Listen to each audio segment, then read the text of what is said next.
الحمد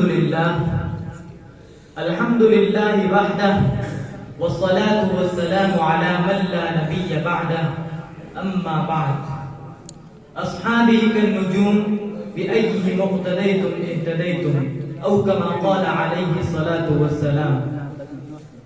قرآن کے قرینے میں ہستی کے آئینے میں قرآن کے قرینے میں ہستی کے آئینے میں تا حد نظر پھیلے ہیں انمول خزینے.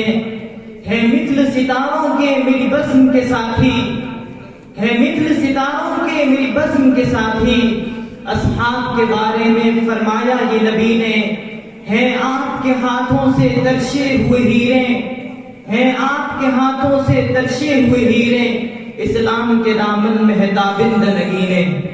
معزز سامعین، اساتذہ احترام اور گلشن امینی کے نوش گفتہ پھولوں، درسگاہ رسالت اور تربیت گاہ نبوت کے سند یافتہ افراد کے فضائل و مناقب، ان کے شمائل و فضائل، جاہ و منصب، مقام و مرتبہ، عزت و رفعت، شان و شوکت، قدر و منزلت کو دیکھنا ہو، آپ قرآن کریم پر غور کیجئے، آیات ربانی کا مشاہدہ کیجئے، احادیث نبویہ کا مطالعہ کیجئے. ان پاکیزہ نفوس قدسیہ اور اس متبرک اور محترم طبقہ اور جماعت کی تمام تر ظاہری و باطنی خوبیاں آپ پر روز روشن کی طرح عائم ہو جائیں گی.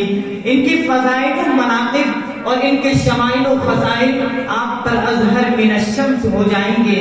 تو لیجئے اور دیکھیے، رب ذوالجلال نے اپنے حبیب و محبوب صلی اللہ علیہ وسلم کے اصحاب برگزیدہ کو عزت و شرف کی کتنی بلند چوٹیوں پر فائز کیا، ان کے مقام و مرتبہ کو کتنا اعلیٰ اور ارفع بنایا، اور ان کی صفات حمیدہ کو کتنے پیارے انداز سے سراہا. ارشاد ربانی ہے، محمد الرسول اللہ والذین معه اشداء علی الکفار رحماء بینہم تراہم رکعا سجدا یبتغون فضلا من اللہ ورضوانا. سامعین نظام، ذرا اس آیت مبارکہ کی روشنی میں غور کیجئے. صحابہ کرام رضوان اللہ تعالی علیہم اجمعین کی حیات مقدسہ کے بارے میں کہ دشمنان اسلام اور معاندین حق کے ساتھ ان کا کیا رویہ تھا اور اپنے دینی بھائیوں کے ساتھ ان کا کیا برتاؤ تھا. تاریخ گواہ ہے، جب باطل پرستوں نے عظمت اسلام کو للکارا، آفتاب رسالت کو بجھانے کی کوشش کی، قصر دین و ملت پر یلغار کی کوشش کی، تو اصحاب رسول دشمنوں پر قہر و غضب بن کر ٹوٹے، برق تپا بن کر نازل ہوئے اور شیر قبر بن کر جھپٹے اور راہ حق میں آنے والی تمام تر رکاوٹوں کو ٹھوکروں میں اڑا دیا.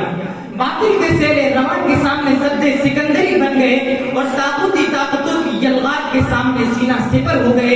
قصر اسلام کی حفاظت کی اور پرچم توحید کو بلند رکھا. اسلام کی طرف ٹیڑھی نگاہ رکھنے والوں کی آنکھیں نوچ لی.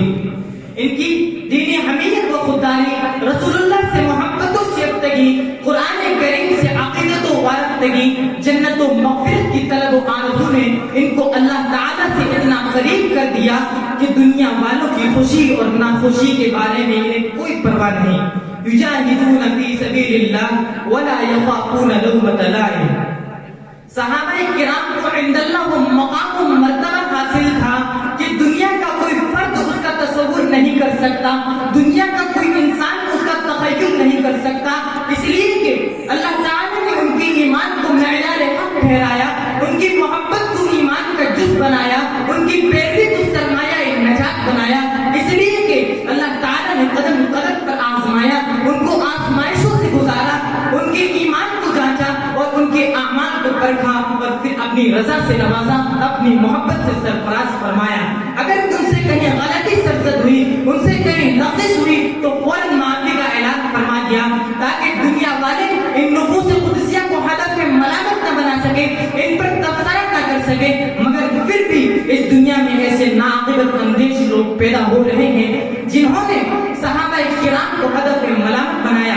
کیا ان کی نگاہوں نے اس آیت کو نہیں دیکھا؟ وَلَكِنَّ اللَّهَ حَبَّبَ إِلَيْكُمُ الْإِيمَانَ وَزَيَّنَهُ فِي قُلُوبِكُمْ وَكَرَّهَ إِلَيْكُمُ الْكُفْرَ وَالْفُسُوقَ وَالْعِصْيَانَ. ہدایت یافتہ ہونے کی سند خود باری تعالیٰ نے عطا فرما دی، مگر اس صریح ہدایت کے باوجود بھی ان بدبختوں اور ان محروم القسمت لوگوں کو کیا کہا جائے کہ یہ صحابہ کو ہدف ملامت بنانے کو اپنی قابلیت، اپنی استعداد اور لیاقت سمجھتے ہیں۔ صحابہ کرام رضوان اللہ تعالی علیہم اجمعین پر طعن و تشنیع کرنا باعث لعنت ہے۔ چنانچہ حضرت عبداللہ ابن عمر رضی اللہ تعالی عنہ فرماتے ہیں اذا رأيتم الذين يسبون على اصحابي فقولوا لعنت اللہ علی شرکم۔